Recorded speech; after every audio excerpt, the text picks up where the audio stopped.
Alhamdulillah Rabbil Alamin wassalatu wassalamu ala asyrafil anbiya wal mursalin wa ala alihi wa sahbihi ajma'in. Allahumma aftah lana hikmataka anshur alaina min khuzaini rahmatika ya arhamar rahimin. Ya Fattah ya Alim iftah qulubana futuhal arifin wa razuqna fahma nabiyyin wa ilhamal malaikatil muqarrabin. Rabbi shrah li sadri wa yassir li amri wahlul 'uqdatam min lisani yafqahu qawli, amma ba'd. Sekali lagi kita mengucapkan kesyukuran kepada Allah Subhanahu Wa Taala agar dengan kita mengucapkan kesyukuran tu kita mengharapkan Allah akan terus menambahkan kenikmatan kepada kita, mencurahkan keberkatan dan kesejahteraan dalam kehidupan kita. Dan yang paling penting sekali ialah akan menetapkan kita, kehidupan kita di akhirat nanti ke dalam syurga Allah. Itu yang paling penting, kerana itulah tujuan kehidupan kita. Segala-galanya adalah untuk memastikan kehidupan di akhirat nanti adalah satu kehidupan yang berjaya. Kita tidak mahu kejayaan itu hanya di dunia, tetapi kita gagal di akhirat. Sebab kehidupan di dunia ni adalah satu perjalanan yang sangat pendek. Malah dia sebenarnya hanyalah ujian sahaja. Adalah ujian untuk menentukan kehidupan yang, keadaan yang, kehidupan yang sebenar, iaitu di akhirat. Kerana di dunia ni kita ni ibaratkan kita hidup selama 2 jam saja, berbanding dengan kehidupan di akhirat. Jadi 2 jam tu sebenarnya seolah-olah macam kita ngambil peperiksaan. Kita ambil peperiksaan. Kalau bagus jawapan kita, maka baguslah masa depan. Tetapi kalau dalam ujian tu kita gagal, maka masa depan kita juga akan gagal. Dan di akhirat tu ada dua tempat saja, sama ada kita ke syurga Allah ataupun kita ke neraka Allah. Kalau kita gagal, maknanya kita akan diazab. Banyak ayat-ayat Quran Allah memperingatkan kita, mengingatkan kita dan memberi amaran kepada kita, jangan sekali-kali kita ni dimasukkan ke dalam neraka Allah, kerana neraka Allah tu sangat azab, azabun alim, yang tidak terhingga azabnya. Jadi kalau kita sedar, jadi kita akan mengambil tindakan yang waras, tindakan yang bersesuaian untuk memastikan kita tidak akan diazab oleh Allah. Dan Allah itu Maha Pengampun lagi Maha Penyayang. Innallaha ghafurur rahim. Kalau kita tersilap, buat salah, Allah mengaturkan jalannya untuk kita bertaubat dan memperbetulkan semula jalan kita, supaya kita berusaha untuk akhirnya kita akan dihindarkan daripada diazab oleh Allah, dan kita akan dimasukkan ke syurga Allah. Ganjaran yang paling bernilai bagi kita ialah kalau kita nanti dipilih oleh Allah di antara yang ramai untuk terus dimasukkan ke syurga Allah tanpa hisab. Itu yang kita nak. Kalau boleh setiap hari itu kita berdoa kepada Allah, terutamanya di waktu kita solat tahajud, dalam sujud, kita minta dengan Allah agar kita semua ini dimasukkan oleh Allah ke syurga Allah tanpa hisab. sebagai orang yang mukmin, Allah telah menjanjikan kita masih lagi akan dimasukkan ke syurga Allah setelah kita bersihkan segala kesalahan kita dengan azab, ya, api neraka sebagai balasan kepada perbuatan kita kalau kita tidak bertaubat. Tetapi yang paling baiknya ialah kalau kita tidak, ya, melalui pembalasan, ya, di api neraka, kita akan dimasukkan ke dalam syurga Allah secara direct, ya, secara tanpa hisap. Allah kata, ya, tanpa hisap, ya, sebab kita ketahui apa yang telah dijelaskan oleh Allah di padang mahsyar itu sangat-sangat juga mengazabkan, ya, untuk kita menunggu hari pembalasan, menunggu kita hari perbicaraan itu pun memakan masa yang begitu lama, dan keadaan di padang mahsyar itu sendiri sangat-sangat mencabar dan mengazabkan, ya. So kalau kita dapat anugerah Allah, iaitu dengan rahmah Allah, kita adalah dipilih oleh Allah untuk terus ke syurga Allah tanpa hisab. Itulah yang kita pinta dari Allah. Dan kalau kita boleh sama-sama mendoakan, ya, kita dan rakan-rakan kita, keluarga kita masing-masing terpilih dalam golongan ini, itu satu anugerah yang paling baik bagi kita semua, ya, satu kemenangan yang paling besar. Okey, kita teruskan perkongsian kita, iaitu dengan masih lagi melihat ayat yang ke-25.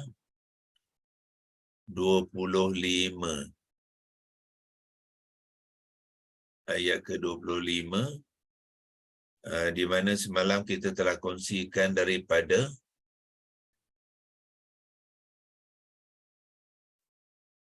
kita ambil satu, okey, daripada corpus.com.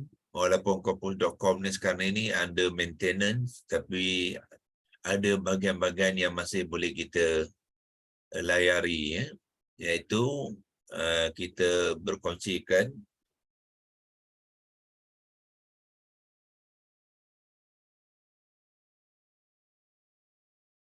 ke atas sikit. Okey. Ayat 21, surah 21 ayat 25. Okey, yang ini.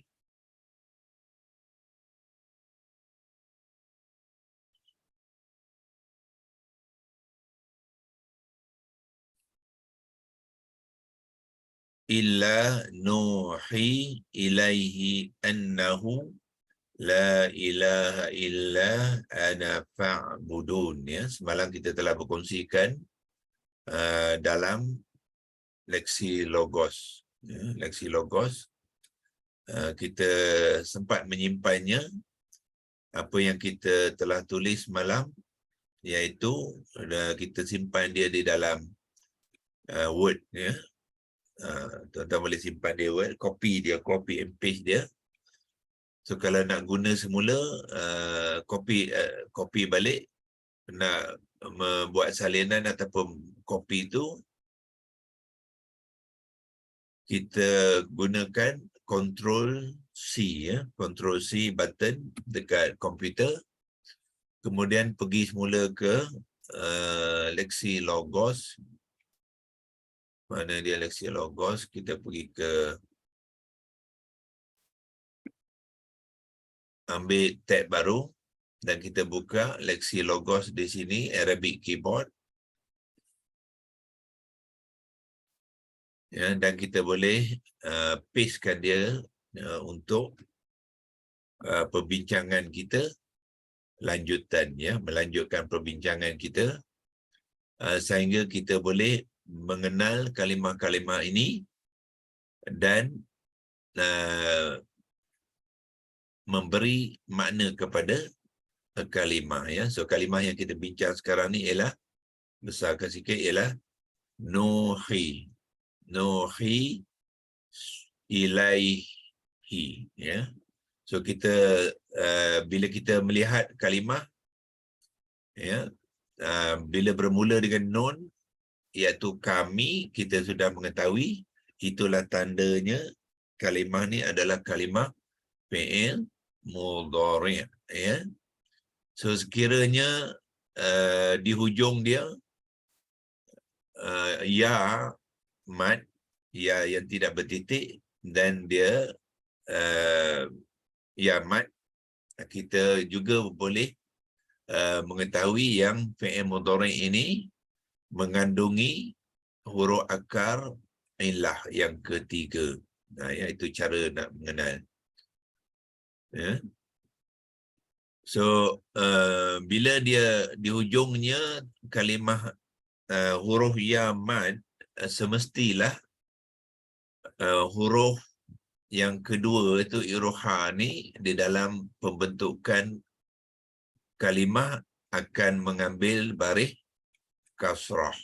Itu pattern, ya, pattern yang kita boleh kenal dan biasakan dalam mengenal kalimah-kalimah. So bila dia mengambil baris bawah ha ni, ya, dalam kalimah dia mengambil baris bawah, jadi acuan yang digunakan nanti saya cuba tengok sama ada sudah buka ke belum lagi agaknya. Nanti saya bukakan template yang biasa kita gunakan, ya. Selalu kena standby template ni, supaya bila kita nak guna kita boleh rujuk pada dia, ya. So bila dia mengambil baris bawah, bermakna dia akan mengambil acuan di mana huruf yang kedua tu ain berbaris juga berbaris bawah, iaitu baris kasrah. So kalau kita lihat di sini, kita cuba besarkan sikit. Okey. Dia adalah fi'il mudhari', ya, fi'il mudhari'. Non baris hadapan tadi, kalau kita tengok kembali, non baris hadapan menunjukkan dia adalah fi'il mudhari' wazan keempat, ya. Kenapa dia?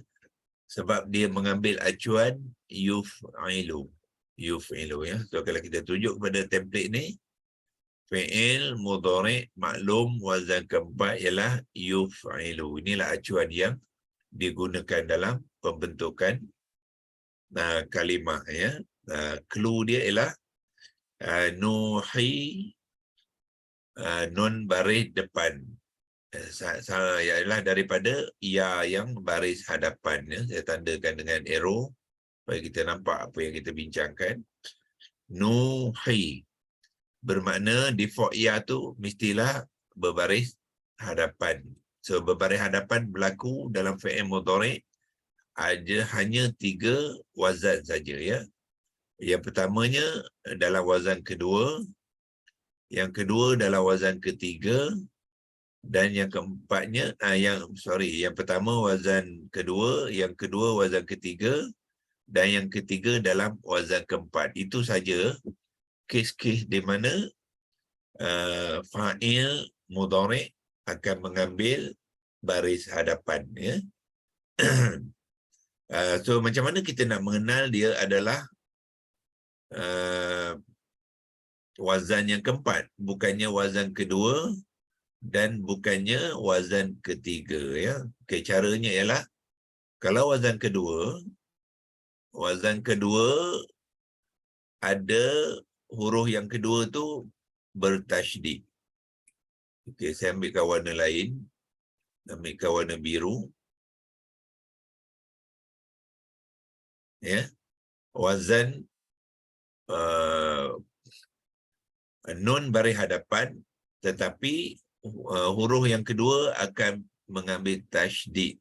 Itulah wazan kedua, ya. Tetapi tadi nuhi ha tu tidak bertasydid, so dia bukannya wazan kedua, ya. So kita boleh cancel dia, maknanya dia bukannya wazan kedua. Okey, kemungkinan juga dia wazan ketiga sebab wazan ketiga pun baris dhammah juga ya kepada huruf yang pertama fa'il tu. Tetapi wazan ketiga dia terdapat ada tambahan huruf alif selepas huruf yang pertama ya. Huruf yang pertama ialah huruf waw. Jadi kalau wazan ketiga walaupun nun tu baris hadapan tapi dia tidak ada alif, penambahan alif ya. So tandakan alif dia ini ya, ada penambahan huruf alif selepas waw. Huruf fa sini bermakna selepas huruf waw tadi. Jadi nuwahi. Kalau kalimah tu jadi nuwahi, itu wazan ketiga. Ya. Kalau wazan kedua dia jadi kalimah macam mana? Dia ada ha tu bertasydid. Nuwahi ya. Nuhi. Nuhi. Itu wazan kedua. Tapi dia tidak ada tasydid. So dia bukannya wazan kedua. Dan dia bukan wazan ketiga kerana kalau wazan ketiga dia ada penambahan alif selepas huruf pertama iaitu waw, jadi nuwahi. Itu wazan ketiga. Jadi kalau bukan wazan kedua dan bukan wazan ketiga, bermakna kalimah tu adalah wazan yang keempat. Ya, so sebab itulah dia mengambil acuan yuf'ilu. Itulah caranya macam mana kita nak mengenal acuan yang mana yang digunakan ya dalam membentuk kalimah nuhi. So kita ambil kotakkan dia ya, so dia adalah dia maknanya dia bukan juga wazan ketiga ya. So bukan wazan ketiga dan bukan wazan kedua, so bermakna dia adalah wazan keempat ya, mengambil acuan yuf'ilu. Jadi inilah acuan yang kita gunakan semalam untuk membentuk ya kalimah nuhi ya. So sangat penting ya tuan-tuan untuk mahir menggunakan acuan-acuan kalimah ni daripada template yang kita telah kongsikan ya dengan tuan-tuan tu supaya kita betul-betul mengenal jenis dan wazan kalimah tu. Okay, so setelah kita mengetahui acuan yang mana, so kita balik kepada leksi logos tu dan kita membuat pembentukan kalimah tu dengan menggunakan wazan yang ini tadilah ya. So kalau kita nak labelkan yuf'ilu tu, so kita labelkan dengan menggunakan teks di sini iaitu fi'lun mudhari', besarkan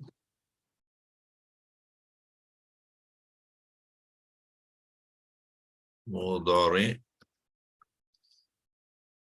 ma'lum wazan 4 ya, wazan 4. So semua acuan kepada kalimah ya, dia adalah dalam bentuk apa, default dia mestilah mufrad dan marfu ya, mufrad dan marfu ya. Walau kalau kita tidak tulis pun dalam penerangan acuan ni is understood ya, default dia mestilah mufrad ya. Kalau kita nak tulis pun boleh kita kemaskan, dia mestilah dalam bentuk mufrad iaitu singular yang i'rab dia yang marfu. Itu default, by default ya. By default semua acuan akan mengambil ciri bilangan yang singular dan i'rab yang marfu.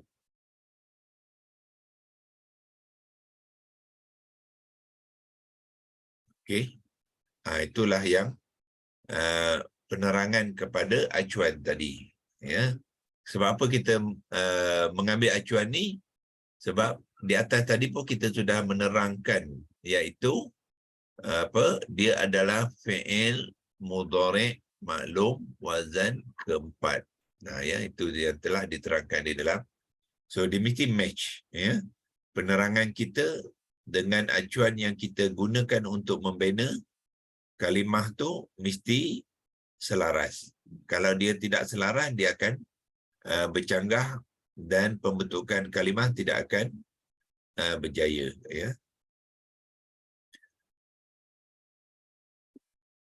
Okey, satu lagi kaedah yang kita perlu lihat di dalam pembentukan kalimah apabila dia membabitkan huruf waw di tempat huruf akar yang pertama ya. Waw adalah huruf akar yang pertama ya. Okey, so kaedah dia ialah apabila membentuk fi'il mudhari' ya, apabila bentuk fi'il mudhari' yang ini ya, fi'il mudhari' kita akan lihat sekiranya fa'il dia berbaris hadapan ya, sekiranya fa'il dia baris hadapan, tak kira sama ada fa'il itu nun ataupun ya ataupun ta ataupun hamzah qata ya, kalau dia berbaris hadapan waw ni digunakan ya, waw tu tidak dihilangkan di dalam kalimah ya. Sebab itu di sini dalam kalimah ni waw ni ada, jadi kalimah ni menjadi nuhi ya, nuhi, sebab dia mengambil wazan yang keempat, sebab tu dia berbaris dhammah. Jadi nun tu tidak dihazafkan ya.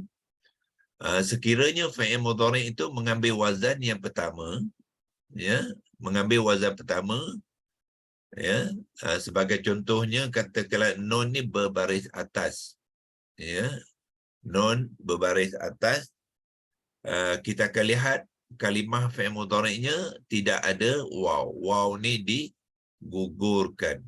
Nah itu kaedah ya. Waw tu akan digugurkan sebab dalam membentuk tu waw tu disukunkan ya. Default dia ya ni baris hadapan, so waw ni tidak digugurkan. Sekiranya ya ni baris atas untuk fi'il wazan satu, so waw yang sukun ni akan digugurkan ya. Dia akan menjadi kalimah apa? Yahi, yahi. Itu kalau wazan pertama ya. Itu kaedah yang kita perlu kenal ya, pembentukan fi'il mudhari' sekiranya terdapat huruf ya waw ataupun ya di tempat ataupun sebagai huruf akar yang pertama ya.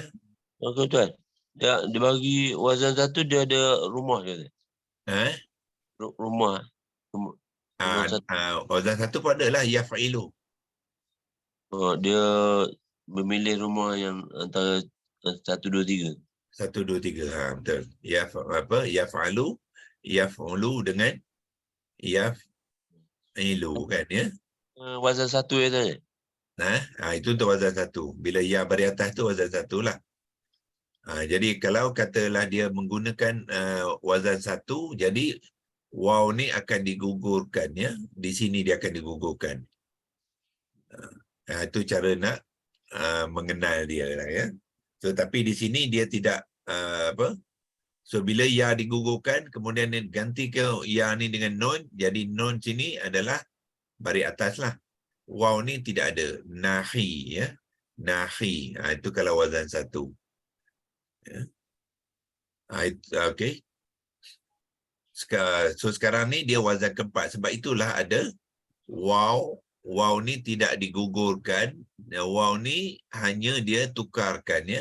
Tengok sini waw ditukarkan kepada waw mad untuk menyesuaikan dengan ya baris hadapan yang memerlukan waw mad.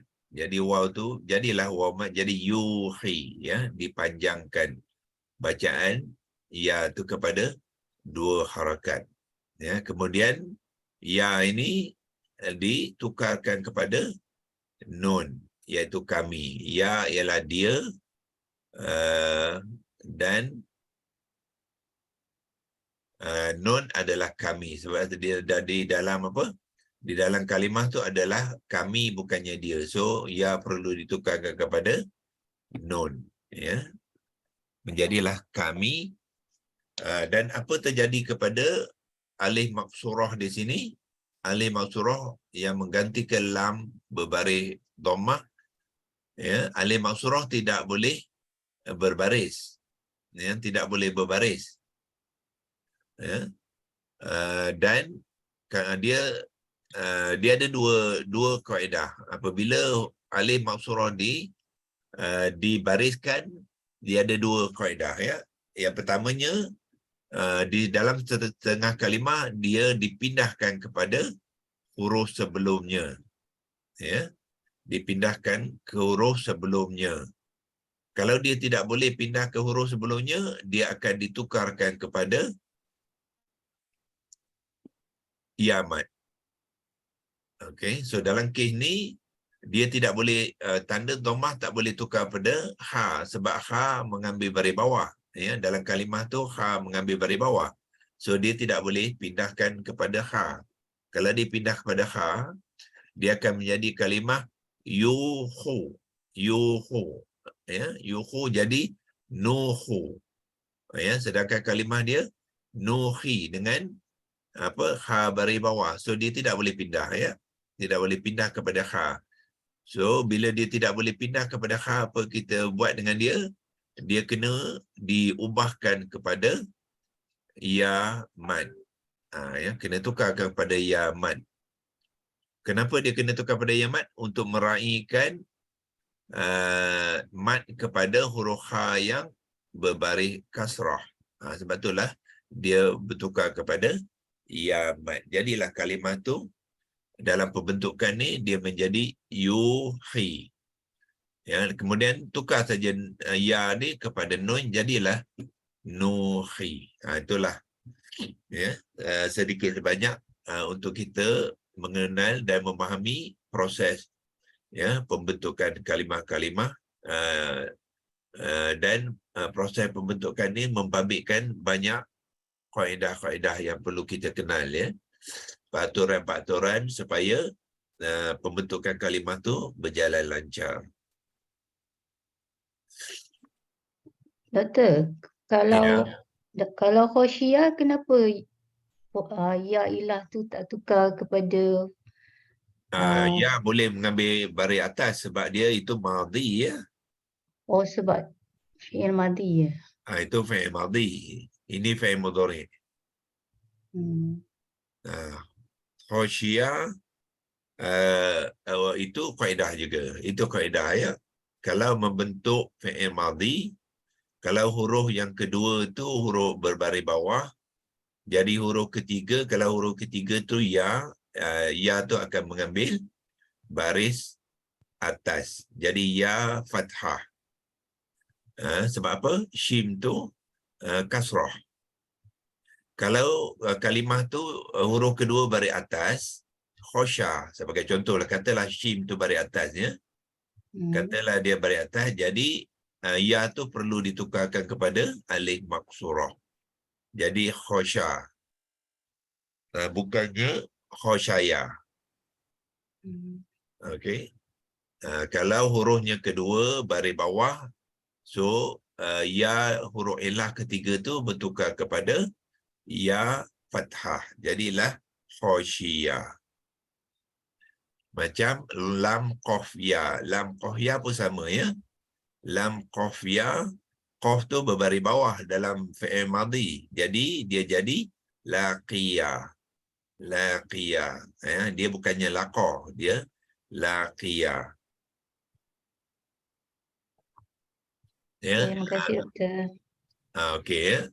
Begitu juga di sini, ya. Di sini tengok ha ni baris atas. So bila baris atas, ya ni huruf ilah ya yang ketiga tidak bertukar, tidak mengambil baris atas. So dia akan bertukar kepada alif maksurah. jadilah waha. Ya, waha. Sebab kata dasar dan juga madhi dia ha ni berbaris atas, dia bukan baris bawah. Bukannya wahia. Ya, kalau ha ni baris bawah, ya ni akan menjadi ya baris atas. Jadi wahia, tapi tak ada kalimah wahia ya. Sebab kata dasar kepada waw, ha, ya ialah waha. Ha tu baris atas. Jadi ya ni bertukar kepada alif maksurah. Ini kaedah ya, kaedah yang perlu kita kenal dan faham ya.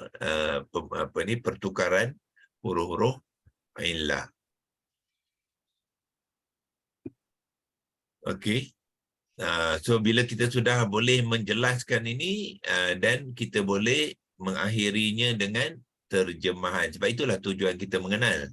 Tujuan kita mengenal supaya kita boleh ya memberi terjemahan, memberi makna kepada kalimah itu ya.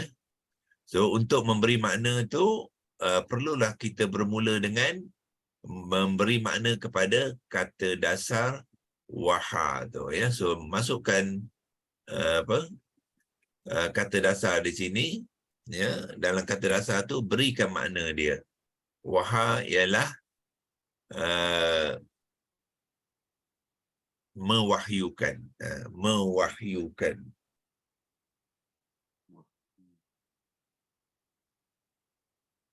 Okey, kita ambil kecilkan sikit.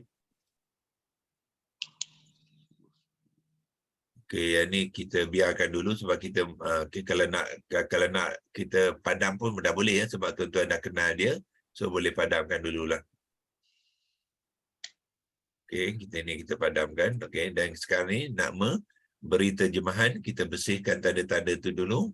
Lepas tu letakkan makna kepada waha, iaitu mewahyukan. Mim, waw, spacekan, ha, mim, waw, sini waw, ya, mewahyukan. Okey. Kalau sekiranya dia mengelirukan, tambah alif untuk jawi Melayu ya. Tambah sebab jawi Melayu dia tidak ada baris, dia tak ada fathah. So kena gunakan alif untuk membunyikan vowel ya. So waha bermakna mewahyukan. So daripada mewahyukan ni ya, so dalam kata terbitan, sebelum dia menjadi kalimah dalam ayat tu, kata terbitan ialah yuhi.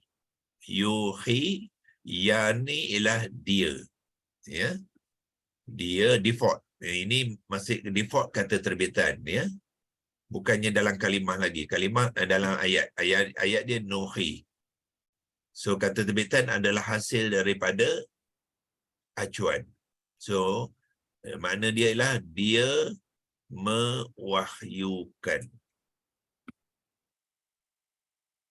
Okey, ya. Tetapi dalam kalimah adalah dalam ayat ialah kami mewahyukan, bukannya dia. So sebab itulah ya ni kena tukar kepada non ya. Jadilah sekarang makna kepada nuhi ialah kami mewahyu. Tukarkan dia ni kepada kami. Itu sentiasa tak pihak. Apa dia? Sentiasa. Okay, alright. So bila kita tahu fi'il madhi, fi'il mudhari, ya. So kita letakkan di akhir itulah ya. Di sini kalau tak letak pun tak apa, sebab dia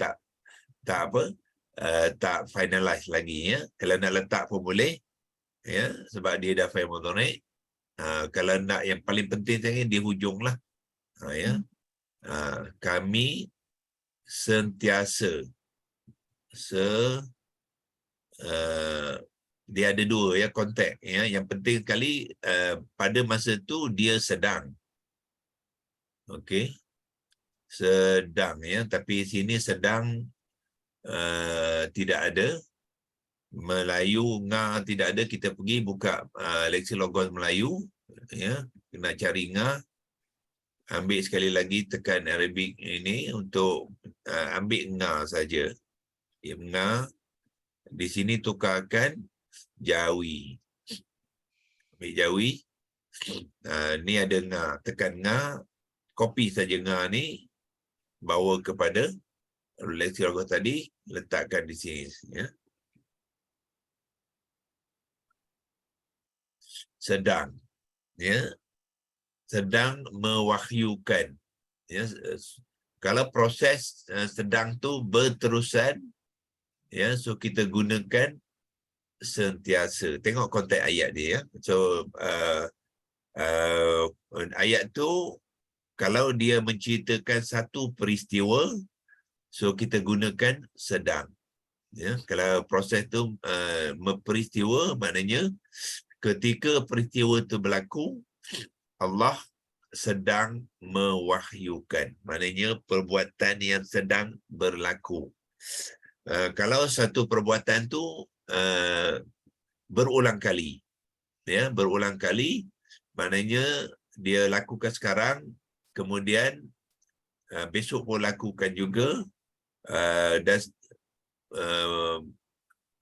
minggu depan dia lakukan juga, dan berterusan tu kita gunakan sentiasa ya. Kalau nak boleh letakkan, kita kena faham konteks dia ya. Sedang kalau nak kalau tak nak guna bracket pun tak apa, kita gunakan stroke lah ya. Sedang ataupun sentiasa. So mesti tahu di mana menggunakan sedang dan di mana menggunakan sentiasa.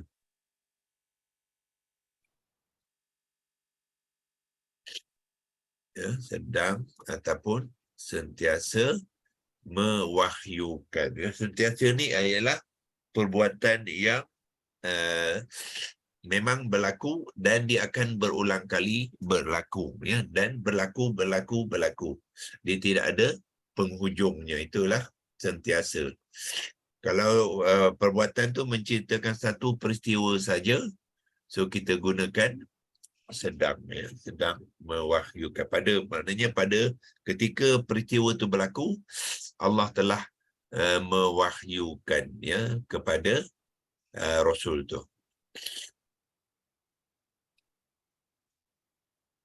Okey, so ini adalah buat untuk rujukan, kita masukkan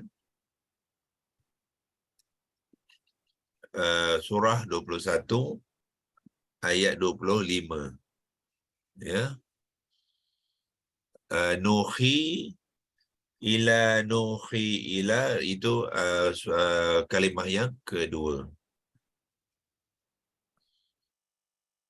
Yang kedua sebagai rujukan ya. Kalau kita nak lihat kembali perbahasan kita ya, kita boleh tengok rujukan dia, iaitu surah yang ke-21 ayat ke-25, dan nuhi ini adalah kalimah yang kedua dalam ayat 25. Kalimah Ini, ya. ke-8 Ustaz. 8 ke? Oh ya, because dia ni ya, dia bermula daripada Wa ma arsalna. Betul. Sebelum tu dia bukan dalam senarai itu dia nombor 2 ya, tapi sebenarnya yang ke-8. Dia mula wa ma arsalna tu. Okey ya, terima kasih. Okey, so bila siap macam ni kita boleh simpan dia lah ya. Kita print screen. So once dia print screen, dia sudah masuk dalam screenshot, dia tak hilang. Cuma nak tahu macam mana nak cari saja ya. Nak cari, dia masuk dalam folder screenshot. Cari dalam file explorer tu, dalam komputer tu. Ya. Sebab tu seeloknya tuan-tuan dan puan-puan yang mengikuti program ni ya, mana yang belum ada laptop tu, belum ada komputer tu, pastikan ada komputer ya, sebab pelajaran kita banyak menggunakan digital ni, memerlukan komputer ya. Kalau setakat handphone semua tu tak cukup. Boleh tengok, tapi nanti untuk pembelajaran yang mantap dia kurang lah, ya. Anggap tu satu pelaburan kita untuk akhirat, ya. Kita nakkan sebanyak mana, sebab ingat tadi saya kata apa, hidup ni ialah ujian, ya. So dalam ujian kita 2 jam tu, kita nak buat yang terbaik untuk dapat ganjaran Allah, ya. Jadi sekiranya kita ada berkemampuan buat pelaburan sikit untuk akhirat, ya. Beli satu laptop ataupun desktop, ya eloknya laptop lah, ya. Laptop kita boleh bawa ke mana-mana, dan pastikan tuan-tuan install semua digital application yang kita telah kongsi, ya, pada tuan-tuan tu. Jadi senang saya nak berkongsi lain kali, ya. Kalau nanti mana tahu minta tuan-tuan pun berkongsikan apa yang telah dipelajari dan latihan dan semua, jadi lebih senang untuk kita berinteraksi, ya. Kalau tidak nanti bila saya suruh kongsi, dia kata oh saya tak ada laptop, pakai handphone saja, jadi tergendala lah pembelajarannya, tak kemas. Ya, Allah suruh kita bersungguh-sungguh, ya, dalam belajar Al-Quran ni, ya. Wallazina jahadu fina, Allah kata orang-orang yang bermujahadah, ya, di dalam jalan kami tu kita kena bersungguh-sungguh lah, serius lah dalam belajar, ya, insya-Allah. Okey. Nah, itu setakat ni, ya, perkongsian kita dengan untuk kalimah nuhi. Insya-Allah besok kita akan sambung ada dalam ayat tu, iaitu ilaihi, ya, dia sebenarnya dah straightforward lah, ya, tapi walau macam mana pun kita akan kongsikan secara lalu. Lepas tu annahu, sesungguhnya, la ilah sudah kita kongsikan hari itu. Kita akan sambung ana fa'budun, ya. Ana fa'budu tu untuk mengakhiri ayat ini, nanti barulah kita boleh mengenal keseluruhan makna kepada ini bahagian kedua, ya, perenggan kedua. Perenggan pertama ayat ni bermula dengan wa ma arsalna tu, sampailah ke sini, insya-Allah. Okey, sudah pukul 8, ya. So kita sudahi, ya, perkongsian kita di sini untuk hari ini saja. Wabillahi taufiq wal hidayah. Wassalamualaikum warahmatullahi wabarakatuh. Waalaikumsalam warahmatullahi wabarakatuh. Terima kasih, Doktor. Terima kasih, Doktor. Assalamualaikum. Assalamualaikum. Warahmatullahi wabarakatuh.